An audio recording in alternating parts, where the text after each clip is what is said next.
Et voilà, toujours 1,2. L'hydrogène est toujours aussi bas. Je regarde un peu tout. Voilà. Ah ouais, quelle merde. Et tout ça c'est bloqué dans un garage par rapport à des escrocs, à des pourritures.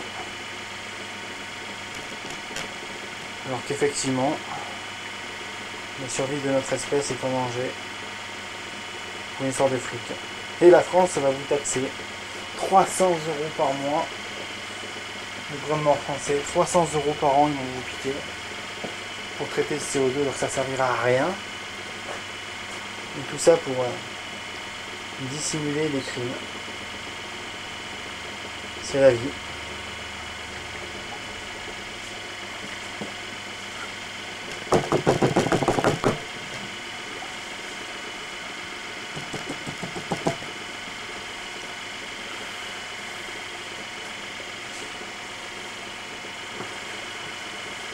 Ben, l'hydrogène me fait une sale bague, il ne sort plus quoi. C'est pas possible.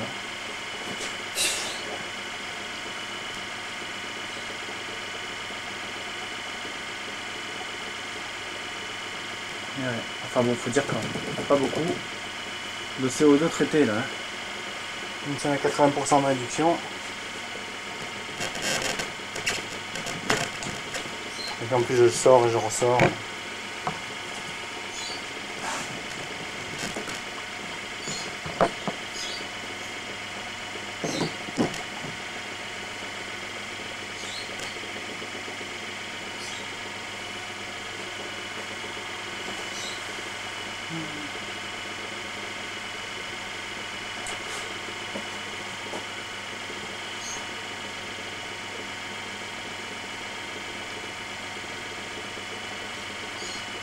Bon, je me demande s'il n'a pas déconnecté.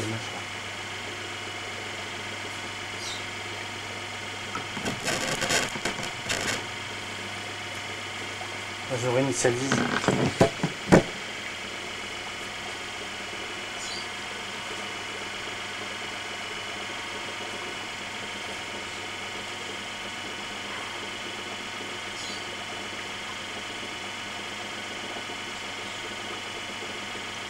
Ah oui, on a 80% de réduction, hein, sans problème. Et je me suis même pas embêté à le régler. Même pas. Et ben, et c'est bloqué dans un garage. On rigole. On rigole. C'est une honte, c'est la France.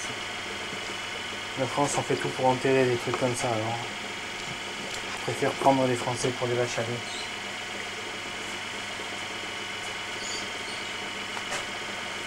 Ouais. Enfin bref. Bah, je pense que mon contact à l'étranger va demander à ce que je refasse ça quand même. J'y vais un peu trop fort avec la France.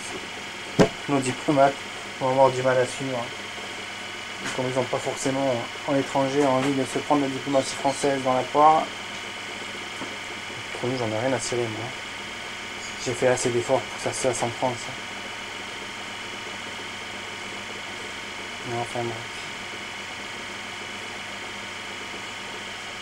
Bon, mais là, ils ont l'hydrogène, il est en vrac. Hein. Il est en vrac. Hein.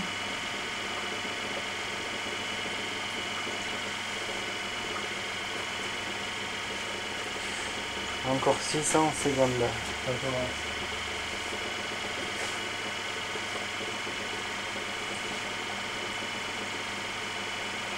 Ah, c'est quand même assez stable. Hein. 23 minutes. Je pensais pas que ça resterait si stable longtemps. Vu que j'ai pas pu le régler, j'ai pas eu le temps. Bon, on devrait pouvoir aller plus loin encore. Après, le fait qu'avec un gaz de 100%, on avait moins de 2% de sortie. On était à 97% une fois on est arrivé. 97% d'efficacité. Donc là on est un peu moins de 80% maintenant.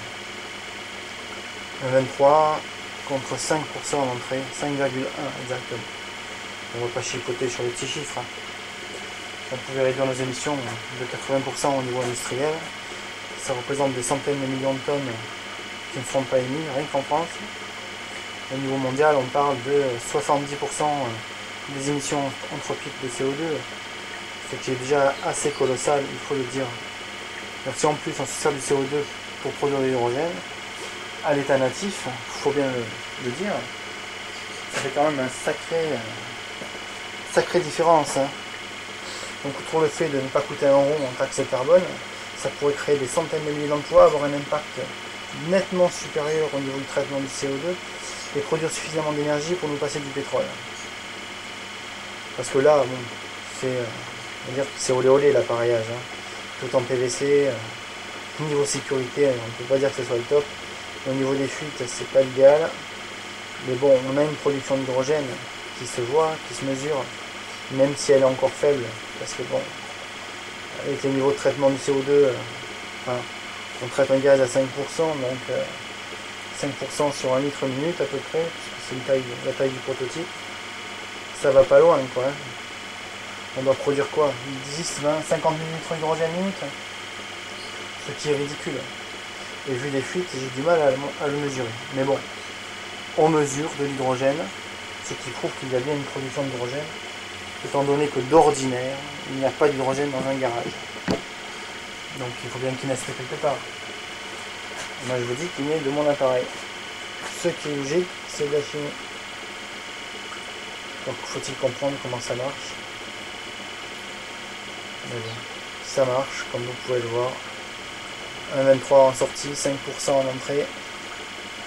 On a des petites variations, mais en gros c'est 1,2. Fending New Zero.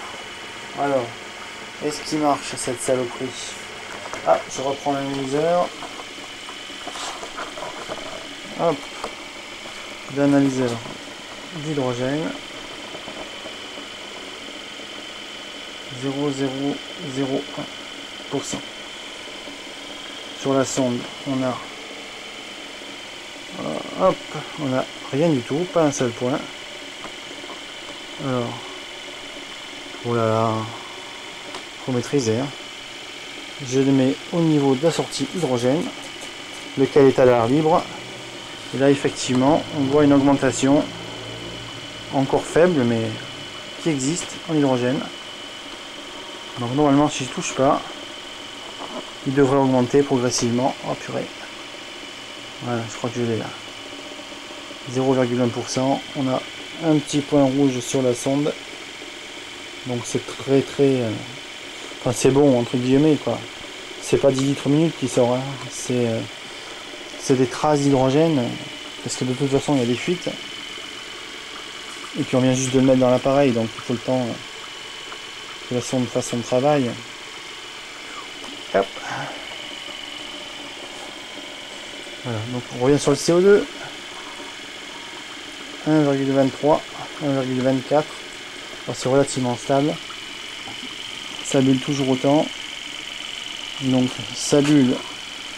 Je rappelle, donc la bouteille envoie le gaz dans l'injecteur qui se trouve ici et qui bulle.